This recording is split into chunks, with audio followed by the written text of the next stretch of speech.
We live in an interesting world. We get so much access to data right now that we never had before, but we are not efficient in processing that data. A lot of organizations fail at that part. They gather data, but they don't do anything with that data.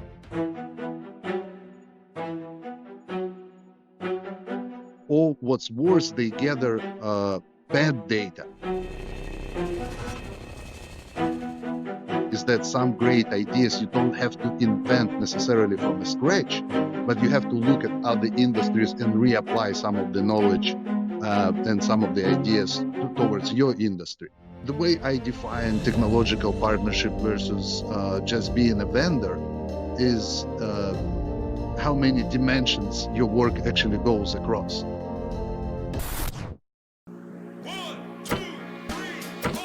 Welcome to The Business Game, a podcast that moves the needle. Before we get started today, don't forget to subscribe and ring that bell.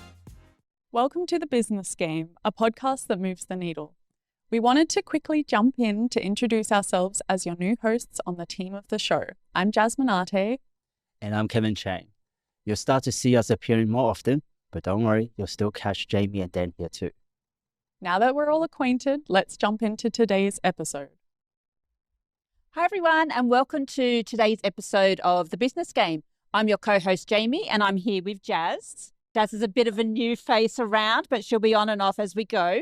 Now, today we have the wonderful Ivan Gekht. Did I get that right? Yeah. He's like, Thank you. Ivan, why don't you give us a brief rundown on who you are and what you do? Absolutely. Excited to be here. So my name is Ivan Gekht. I'm CEO at GetSoft USA. So at GetSoft, we specialize in turning high-stake situations that our customers face into high-yield, impactful custom software solutions that help them deal with these situations. And when I say high stakes, it can be anything, right? It can be someone's job is on the line. It can be someone's department is on the line. Sometimes it's the company reputation, or the company is facing significant changes in the market landscape, or it can be $250 million on the line. Okay, so now correct me if I'm wrong, but you've been building fintech systems for over 2 decades. Is that correct? What originally drew you into that space? Great question. So we had some experience. So the founders of the business, my father and my brother, actually, I'm technically second generation, even though I've been working at the business almost from day one. They both coming from banking industry, had great experience, and we got a customer who wanted our help. So they started, it was 4 people, and then the company slowly grew and grew and grew. And fintech remained the core part of our business for quite a while now. Yeah. Okay. So you work with, and I hope I'm saying this right, TRIZ? TRIZ is a part of what we use. Me personally, I'm a rocket scientist by education. And TRIZ is a part of the course that was taught to us as a rocket scientist, as an engineers. But actually, it was quite a popular topic in Russia, and still is, actually. And it's been taught to engineers quite often. In US, I think MIT had a course on TRIZ.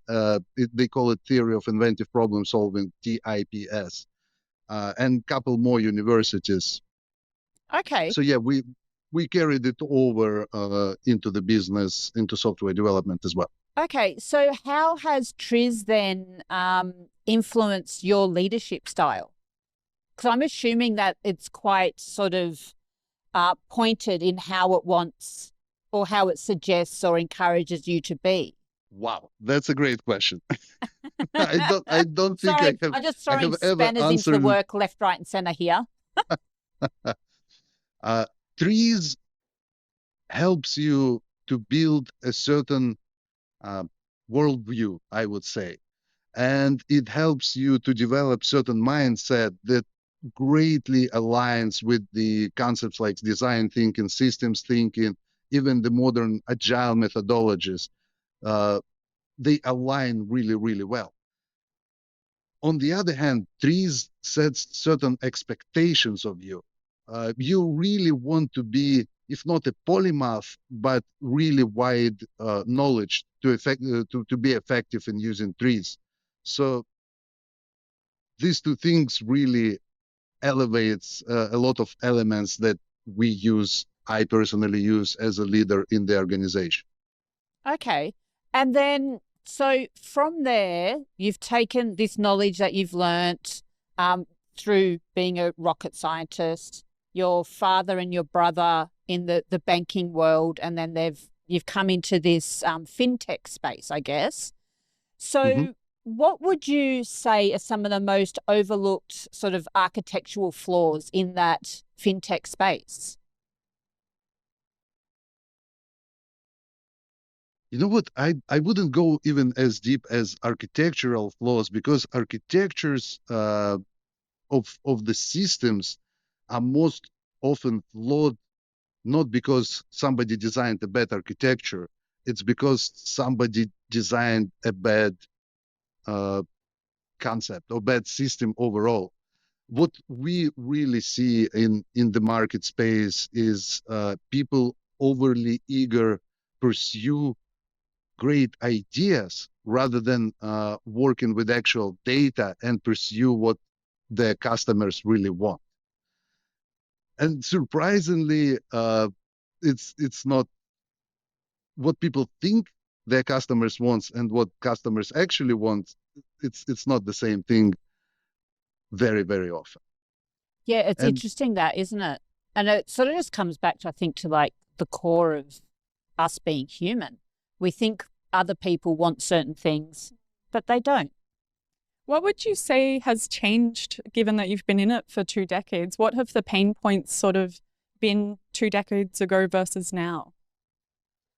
2 decades ago, especially we started in forex and foreign exchange, so currency trading.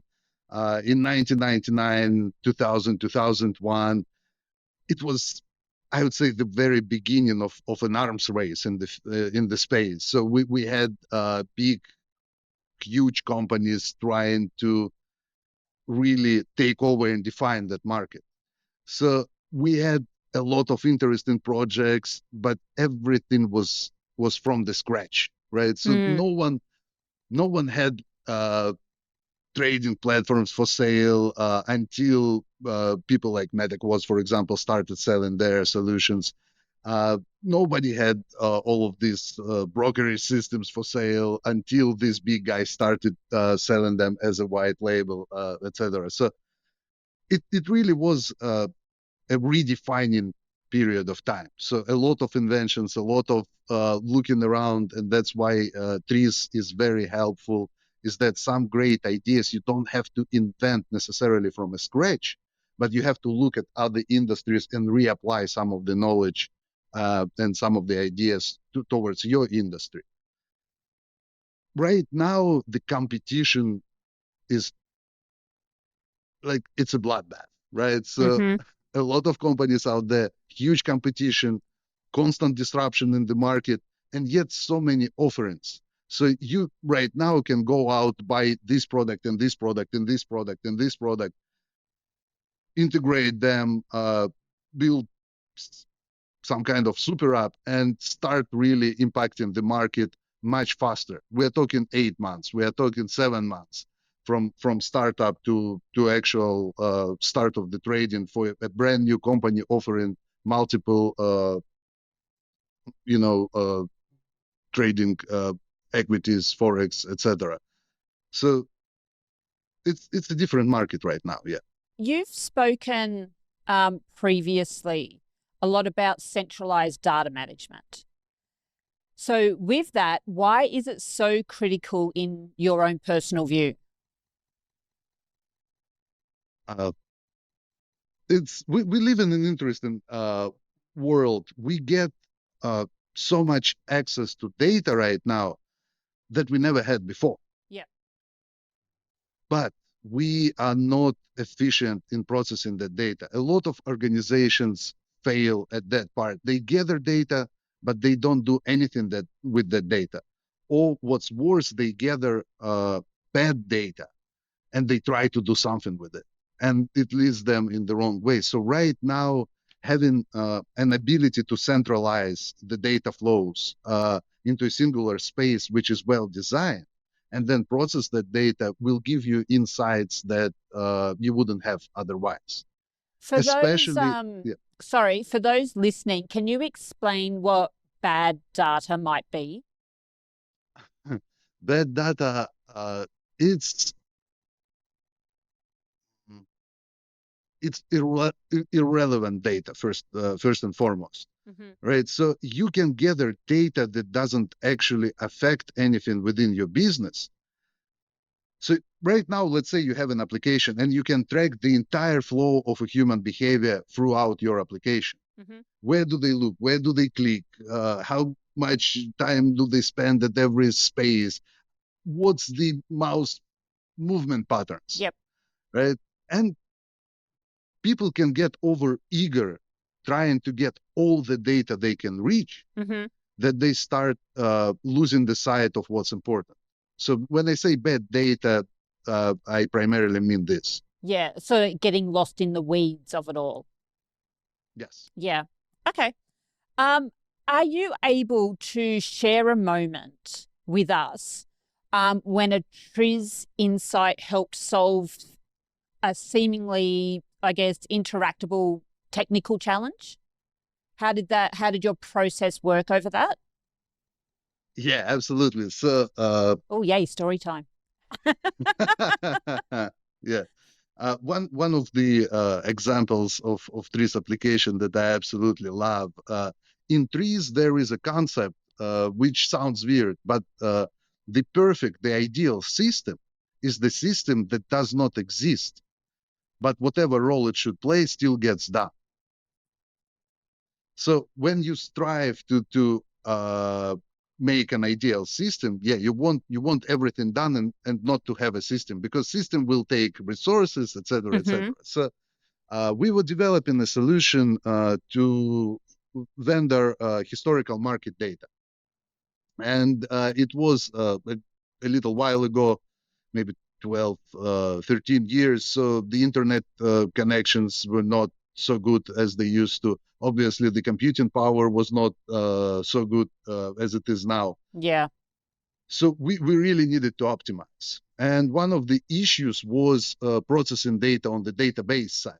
Like, how do we optimize database in order to store the data and then vendor it very, very efficiently? So the TRIZ and the ideal system concept actually came into play there. We started working with the contradiction of like having a heavyweight database like Oracle, something, and versus the requirements that contradicted, like the core concepts of the database. And we came to an ideal solution. We got rid of the database completely. So we developed a way to store everything literally as files on the hard drive, and we leveraged a lot of searchability in the way the access, how fast the access is, etc. We had to develop some other things to uh, imagine some of the stuff that database would provide, but still it was way more efficient than anything else on the market at the time. Okay. What did you learn personally through that process? You know, I think with TRIZ, what you really learn every time you encounter a situation is that nothing's really impossible, right? You can achieve whatever you need. You just need to sometimes look beyond the scopes of not just your industry, but maybe the entire field, right? So Yeah. you have a mechanical problem and you solve it with chemistry, or you have a physical problem, you solve it with mathematics or something like that. So you really got to be very open minded and look around when you're dealing with the complex problems.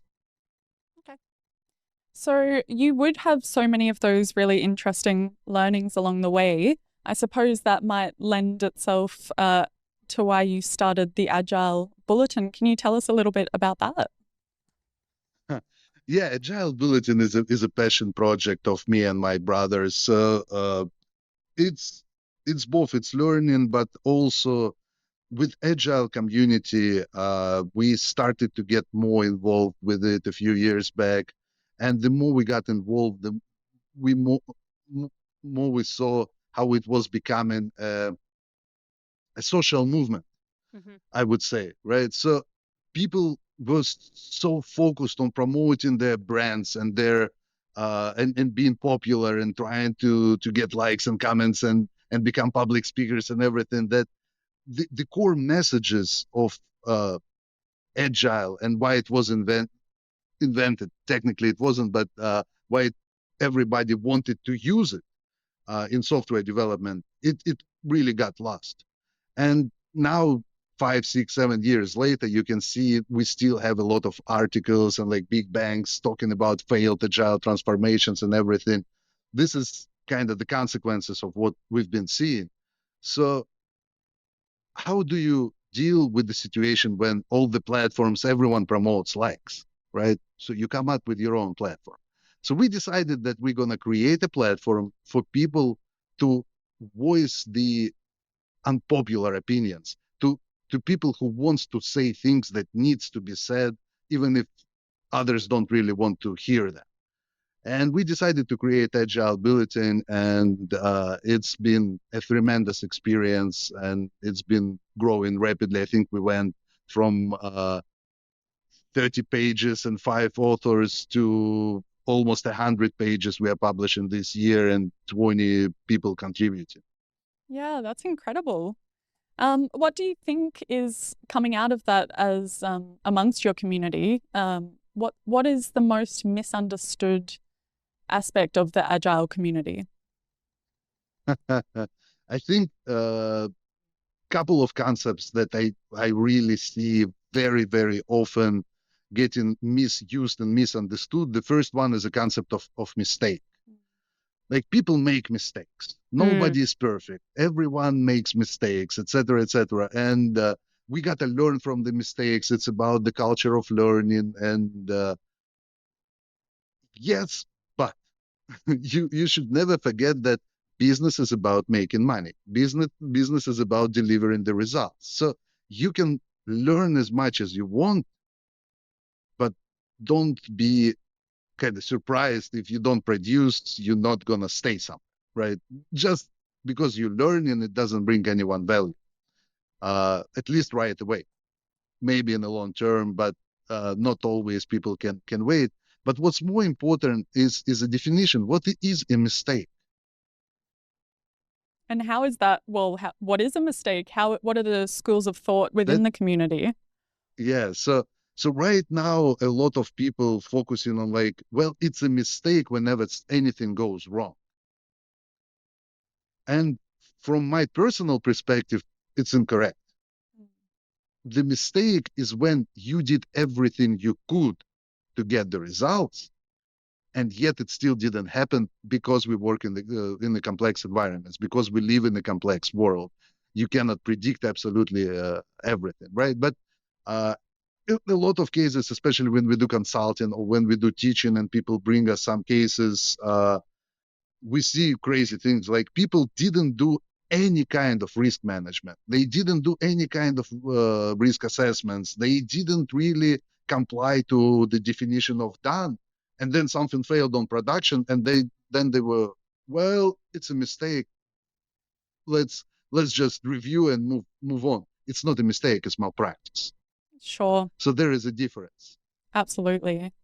So, do you think it's an issue of not balancing the micro and macro perspectives in operation? Yeah, to a certain point, you are absolutely correct. People tend to get into the tunnel vision mindset when they focused on their work so much that they don't necessarily see where they're going anymore. So the leadership has to be a little bit away from the routine, a little bit away from the trenches to be able to see uh, what's out there. But at the same time, again, it has to do a lot with the way that society changed in the past 20 years, 25 years. Some of the changes in the mentality, like everyone gets the trophy and all of that, it does have long-term consequences of people not really ready to be accepting their own faults and mistakes, and not really ready to put enough work into to get something done. Ivan, I've just been, as you've been talking about the Agile Bulletin, I am currently going through it. And this is something I wasn't intending on bringing up with you, but I've just come across your 5 challenges of remote team management. And I feel like this is it's still a very top of mind thing for a lot of companies, because it's still in the transition of, do they come back in office? Do they just work from home? Do they do a hybrid? And I was just looking over some of your different points here. So without me going through and reading these top 5 points, do you want to run us through them and why you think, and what you've witnessed through your experience of it? Okay, you really putting me on the spot, because Wait till we get to the rapid fire question stage. It's been quite a while since I wrote that piece. A lot of perspectives might have changed. Yeah. So yeah, if you can give me a gist what was in there, I can give you an update. All right. So I'll let you know what you've written. Sure. Number 1 is low performance. Yes. So number 2 was detachment and loneliness, still very valid. Yes. Number 3 was loss of osmosis learning. Yes. 4, less of corporate culture, absolutely. And So not always a bad thing. Not always a bad thing. And number 5, long feedback loops. Yes.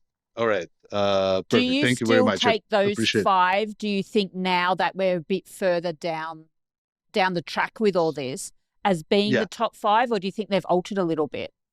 So you know what's interesting is that people actually, especially in the smaller organizations, for some reason, they actually learning to deal with the first point, the low performance. Mm-hmm. So the whole concept of going remote, what it facilitated is change in the management styles and management approaches.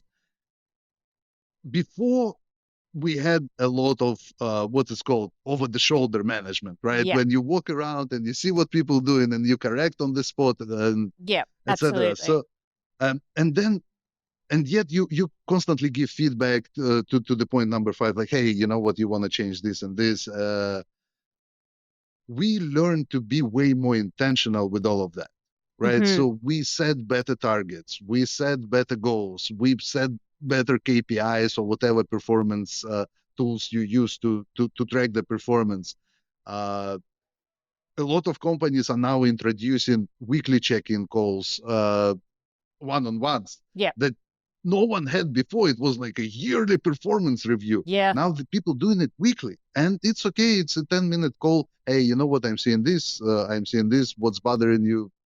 Yeah. Great. Lack of osmosis learning is still a problem. Mm-hmm. Just because, again, you don't have this talks at the cooler anymore. Exactly. Right?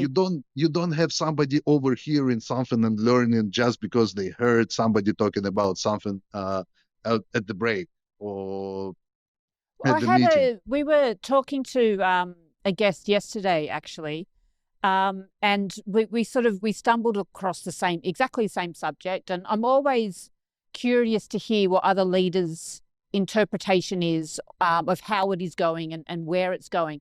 And I think one of the main things is a lot of that time, you don't get that unscheduled mentorship that you would get making a coffee, walking down the hallway. That's gone.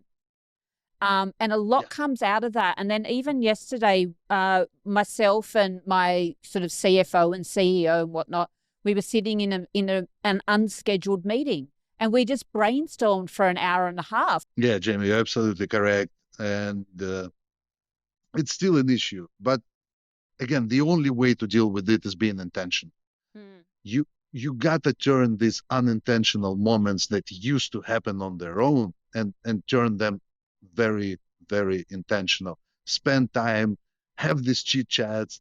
Again, in Slack, it's still possible to just type, "Hey, do you have 5 minutes?" And somebody will say like, "Yeah, sure, let's go in the huddle." Yep. Then you can still talk. Yeah, that's exactly right. Yes, it requires that extra step of asking if somebody have 5 minutes. Yes, sometimes it's about management of time so that everyone is together at the same moment, is available, right? But it's all possible. Just again, be intentional about it. Same with the culture, actually. With that transition, we did see a lot of shifts in the culture. And I think that remote work, to a point, it helps and it hurts companies. In some cases, it actually amplifies what's good about the culture, but in some cases, it amplifies what's bad about the culture. So if you from the beginning had trust in culture that your employees will do the job, you had a lot of systems in place to enable them and yet hold them accountable for not doing their jobs, right? So remote work amplifies all of that because they get more freedom, more flexibility, and still you have all of the systems in place. But on the other side, if you didn't, and it was a lot, again, over the shoulder management and things like that, it might really damage your culture. So we're still having these issues going around in businesses. So I'm going to put you on the spot because I haven't done that 3 times already since we've been talking. Absolutely. Love this. What, in your point of view, what's best case scenario? Work in office, work from home, or a hybrid? And is it dependent at all on industry? In my personal opinion here, right? You're putting me on the spot. Yeah, I am. I'm sorry. I'm not sorry. I think the best path forward is to give as much flexibility within the businesses as possible. So my organization is fully remote. Yet we do keep a couple of office buildings and we do allow people to work from office if they want to. Yeah. But we don't necessarily force anyone to go back into the office. In some businesses, especially if we talk about manufacturing or something, people have to go to the plant or the factory or whatever it factory may be. or something. So you can't really avoid doing this, but everyone else working from home will make life of people who actually have to go to work much easier because we're going to have less traffic, we're going to have less congestions everywhere, transportation will be better. So I think from that perspective, again, working from home has lots of benefits. And yet I've been working from home for the past 8-9 years, I think. And I still miss going to the office. Yeah. I actually do enjoy going. Yeah, same. We both do like a hybrid. We'll come in sort of a few days a week and we'll work from home a couple of days a week. And for me, I feel like that's a really good balance because we still get those, like yesterday, we still got to have that unscheduled hour and a half chit chat and brainstorm and stuff like that. And we'll talk as we're, wandering around the office, and which we wouldn't do if we were both in our homes. But I also find I'm at my most productive when I'm at home. Yeah, I think it's about that balance. Yeah. And also, I guess it's showing your team like that level of respect that you trust them to manage their own time and output.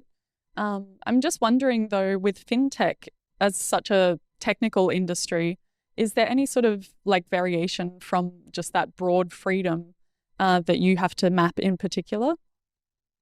You do have to be very mindful about security, access control, stuff Yeah. like that, because we work with sometimes we have access to protect the data and stuff like that. So you do have to be mindful. You do have to be careful.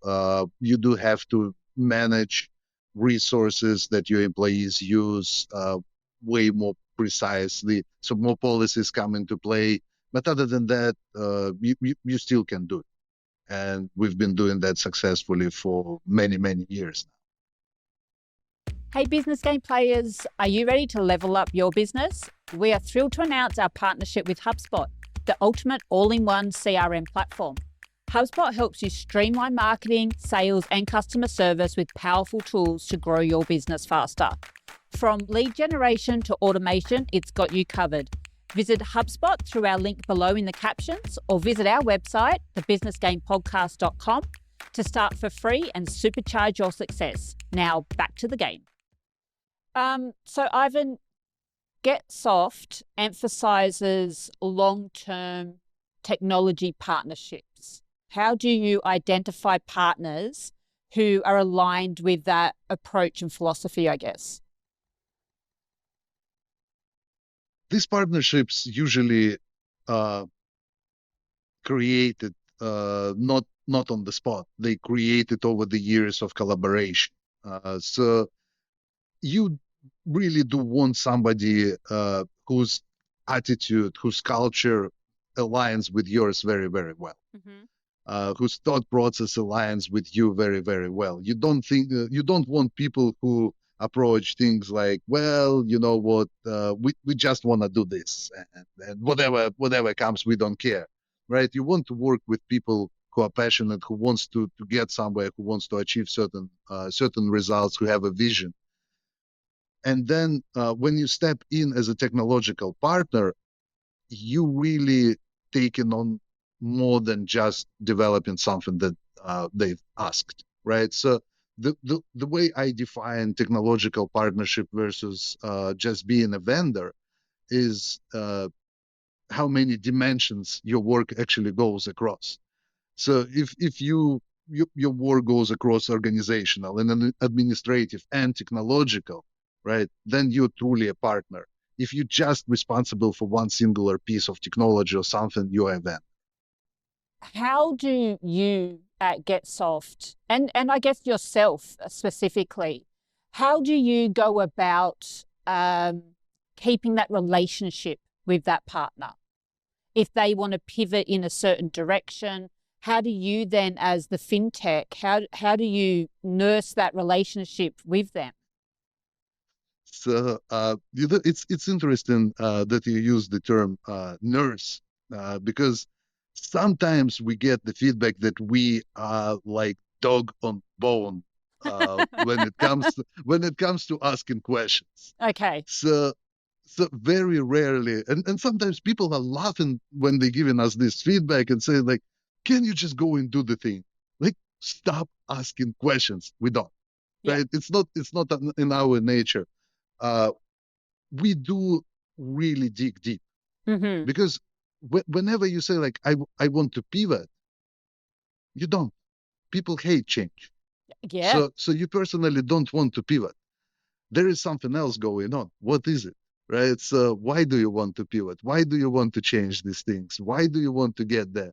So once we go through like root cause analysis or whatever you say, it like digging really deep, it helps us to determine why the change is happening or why we are doing what we are doing. And once we have that understanding, we can go beyond the specs that were given to us. We can go beyond even the expectations, and we can start working together with our, for example, customer for whom we are a technological partner on achieving their goal, not implementing a particular project.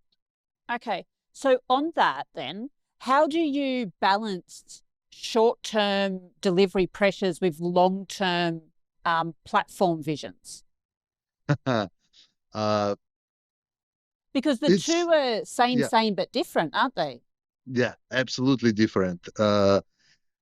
That's where we again kind of reverting back a little bit to the TRIZ or theory of inventive problem solving, because it's based on resolving contradictions, right? So contradiction is when improving one part of the system makes another part of the system worse, right? So it's the whole framework about how do we innovate when we constantly encounter contradictions. But on the other side, it's a lot of concepts that come into play. Number one, it's just as simple as definition of done. It's an agile concept, but basically it's a description. What does it mean that the work is actually done? Because if you have implemented a feature and then put it in production, it can only serve one user, and you have 100. Yeah. It's not done. Yeah. It's useless.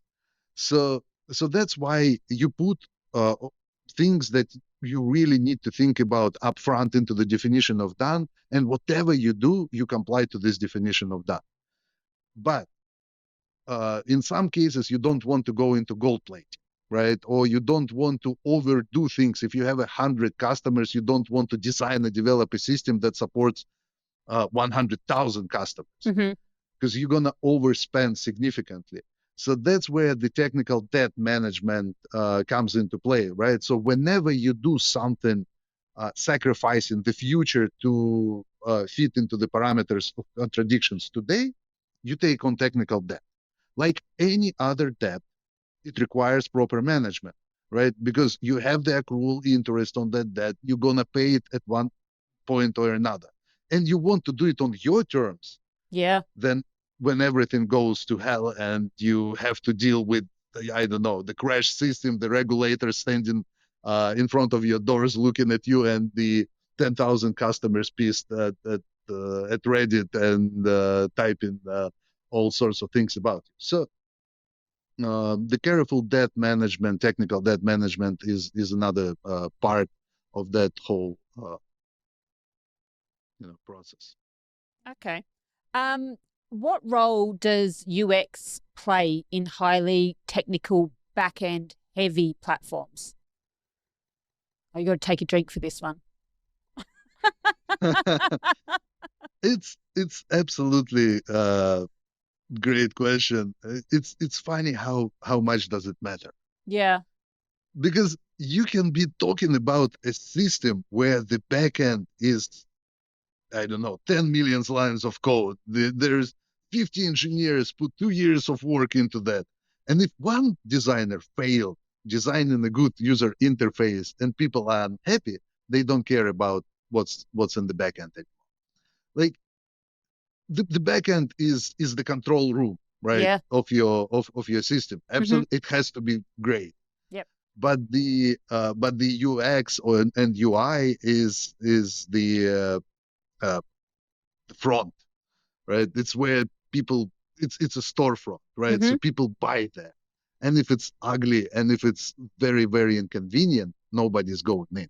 So right now, a lot of systems are built around the concept of being extremely convenient for the users and hiding all the complexity behind basically a black box, right? So users don't have to worry about what's going on in the back. They need to get an absolutely amazing experience at the storefront of your application. Okay. So I guess for the casual listener who's maybe not up to speed on all things fintech, I'm really interested to ask what exciting things are happening in the space right now? What's coming up in the future?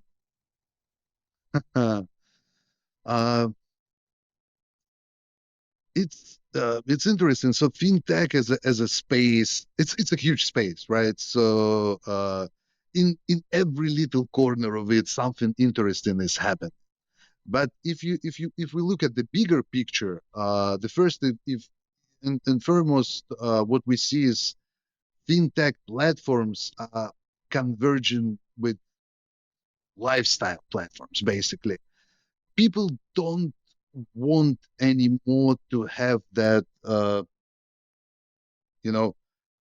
separate platform to do investment, and then separate platform to do their money management, and then separate platform to handle their debt, and separate platform to handle their insurance and stuff like that. So they really want somebody to give them that unique experience and easy flow throughout every asset that they want to manage. And ideally, it has to be all the way from investment and selling to spending, all from one place, right? So this is the thing number one. Number two, AI. Mm-hmm.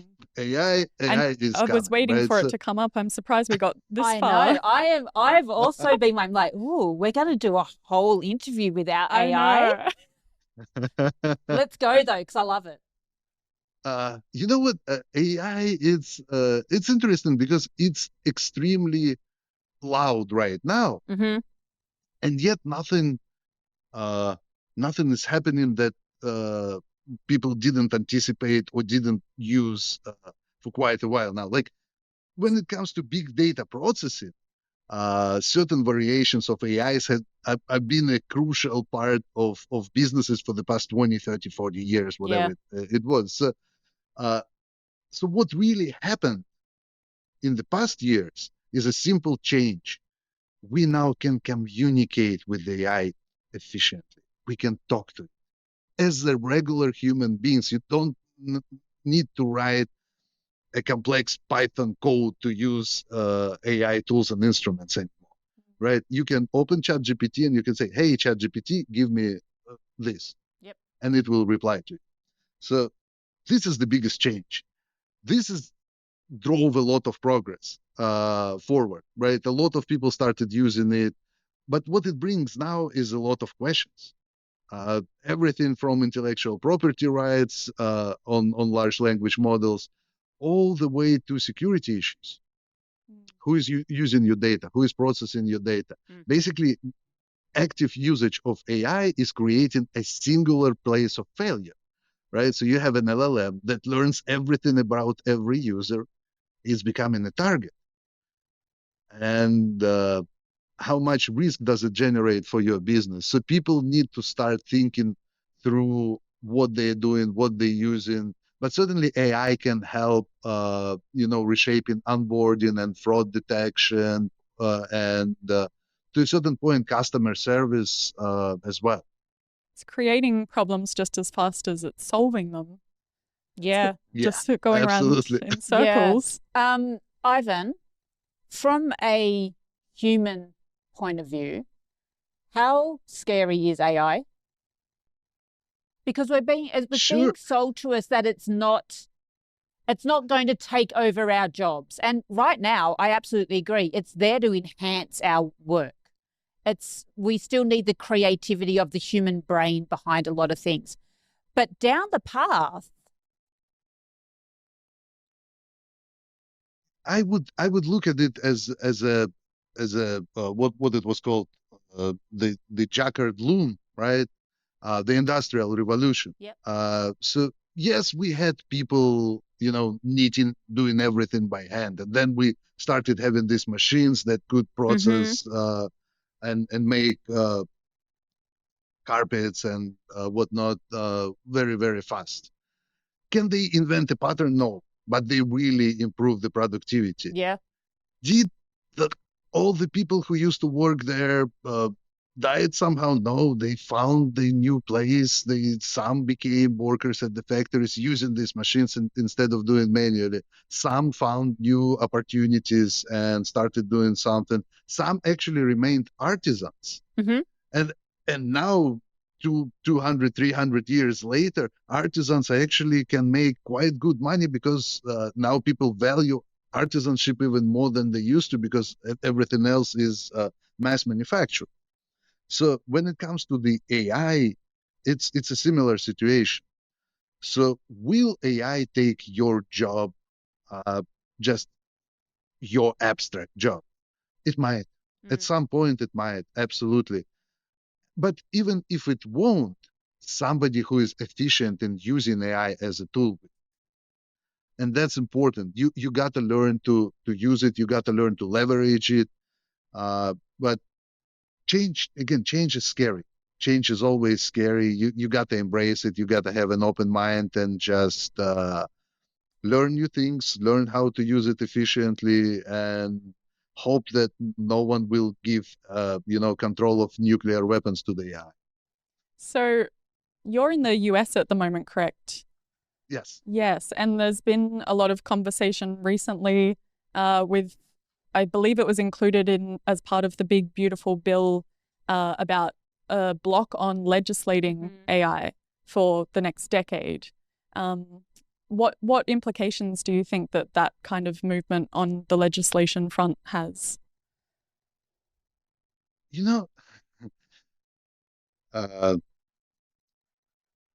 We started our business in Forex and foreign exchange, and it was not regulated as much as it is right now. And when it started, it was quite wild west. It was huge leverage, 1 to 100. You spend $1, you can buy for $100, and then trillions of dollars in volume trading by regular people. Absolute insanity. It was high risk. People were losing money. 88% of people actually, I think, were losing money. Only 12% of people were making it. So the regulators came and started putting in regulations and limits, and everybody were panicking like it's gonna kill our business, it's gonna kill this, it didn't.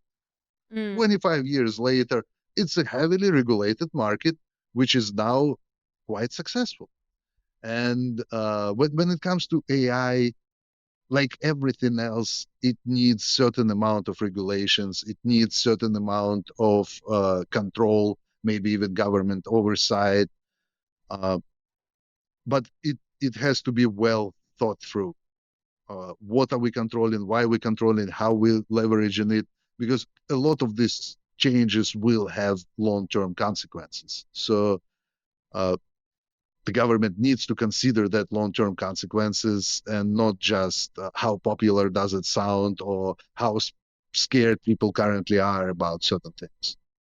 I suppose it creates this interesting space where without that tight regulation, we're going to see how these private companies decide to leverage it for, the monetary gain, which often comes at the cost of consumer well-being. Yeah, absolutely. If you were advising say a fintech founder going into your space today, what would you tell them to focus on first?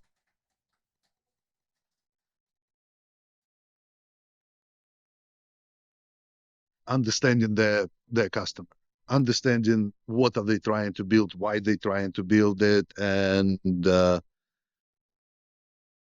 get an idea what they're trying to achieve.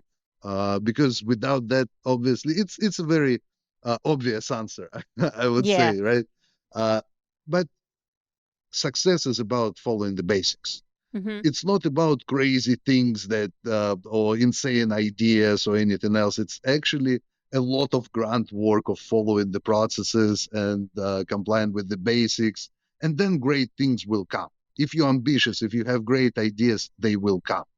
But you need to focus on the basics and make sure that you have everything in order so you can grow your business.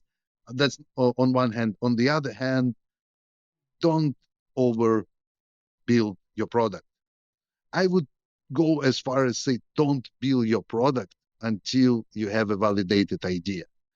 Like the simplest way to test the idea is to ask questions. Yeah. Go outside, ask people.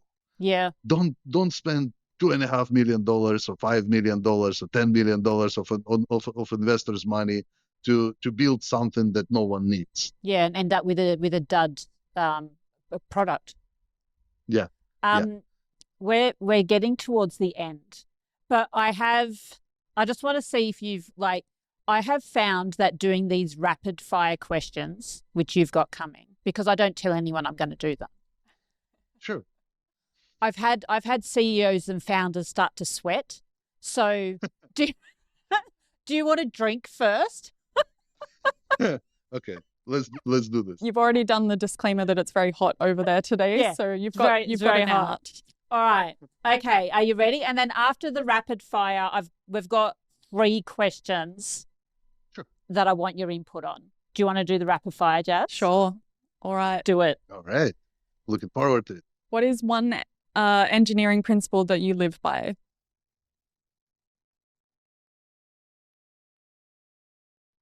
It's not an engineering principle, but it applies to engineering very, very heavily. It's those who won't look for opportunities, those who don't look for excuses. Love it. What's the most underrated trait in a great software team? Ability to have an ongoing conflict without burning out. The constructive conflict is necessary for any high performance team. Absolutely. What's a fintech trend that you think is overhyped?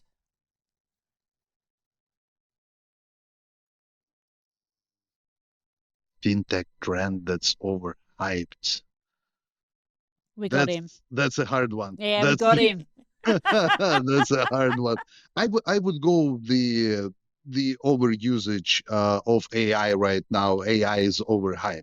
It doesn't bring. I think IBM published a study. It brings about 8% return on investment, 2% less than regular capital investments, except for the top deciles. So Wow. it's really overhyped right now. Yep.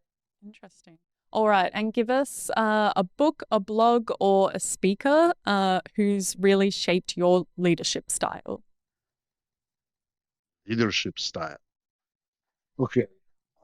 You've I got the feel like reference. that's cheating. Yeah. You think so? Yeah, maybe. I don't know. For those that are listening to the podcast and not actually watching, Ivan's just turned around to look for a book in his bookcase. It's better I than think it's- ChatGPT, though. I think he's just looked for any book, Yeah. not a particular one. I feel like, quick, is there a book there? Well, come on. There are plenty of books there. I really can't answer this and give you a single book. I really try to get as much as I can from a lot of different books and use it and Let's go see most what recent works then. best. Okay, so maybe the most impactful, I will give you 2. Mhm. One was Radical Candor. Another one was Crucial Accountability. Both of them really helped me with, I think, the worst part of any leader in any company. It's holding people accountable when they're not performing. Having these tough conversations. So I would say these 2 books helped me the most in the recent years. Fantastic. Brilliant. What year or years ago into your path with Yeah. Gehtsoft did you find was the turning point in elevating you to the next level? And what was it that happened that just you took off at that point? What was that critical thing that changed where you're like, that's it, that's the one, we've done it? You know what? When we get there, I'll tell you. Ah, okay. That's a decent answer. No, I like that. I like that. Okay, second to last question. What is one thing that moves the needle for your business? I'm sorry. Can you repeat this? What is one thing? That moves the needle for your business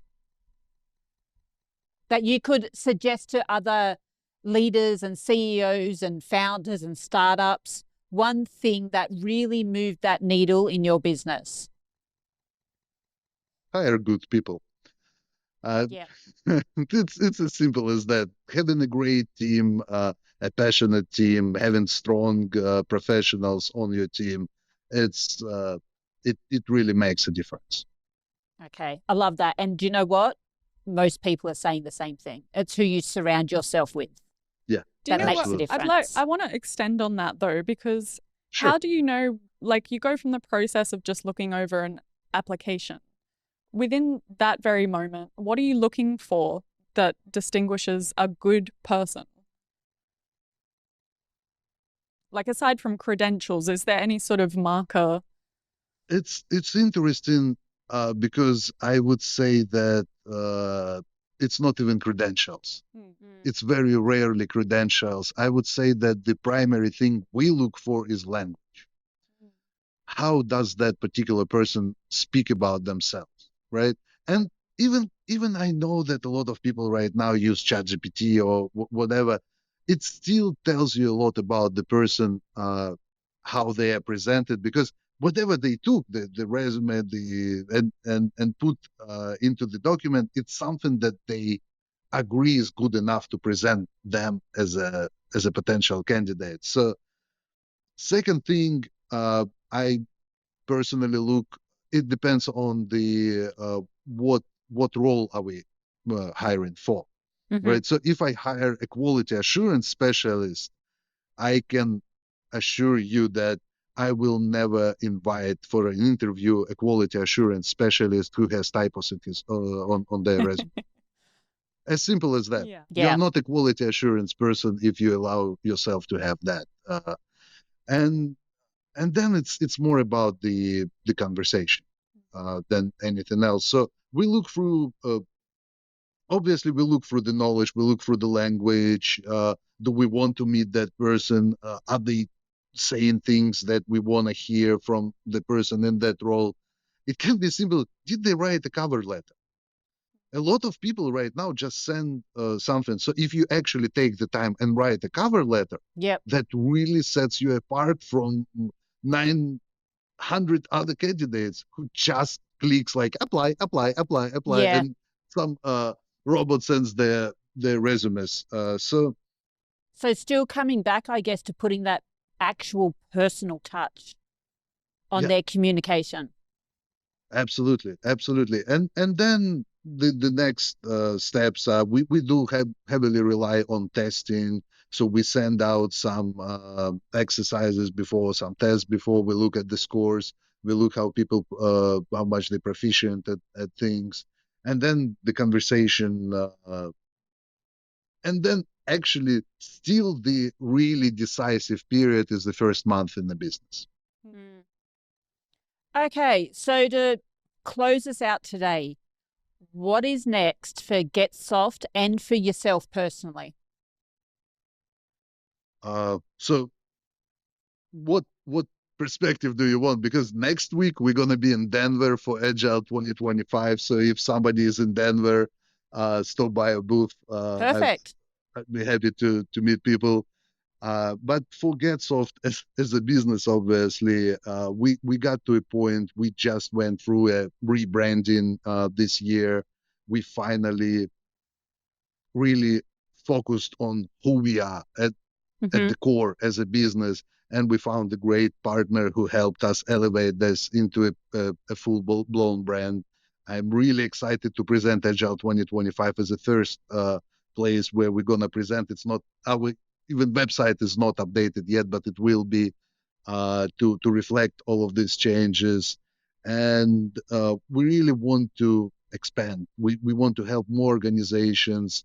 And I think that our unique experience in high stakes situations and a lot in fintech can really benefit a lot of businesses from other industries. So we are looking into the expansion beyond just fintech. We want to help organizations in agriculture, in healthcare, in manufacturing to deal with their high stakes situations by bringing all of that knowledge and unique experience from fintech industry and the cutting edge technologies and everything to maybe even more traditional spaces. Love it. Ivan, thank you very much for joining us on the show. It's been a pleasure. I've actually had a really fun time. Can we get a sign off in Russian? Oh, yeah. Should we? Yeah. Tell Okay. us in Russian how we find you, where we can connect with you and GetSoft, and I will have it in English down the bottom with the hyperlinks as well. All right. All right. So first of all, Jaimie, Jazz, it's a pleasure. Thank you for having me over today. It was a very fun conversation. I appreciate the rapid fire session.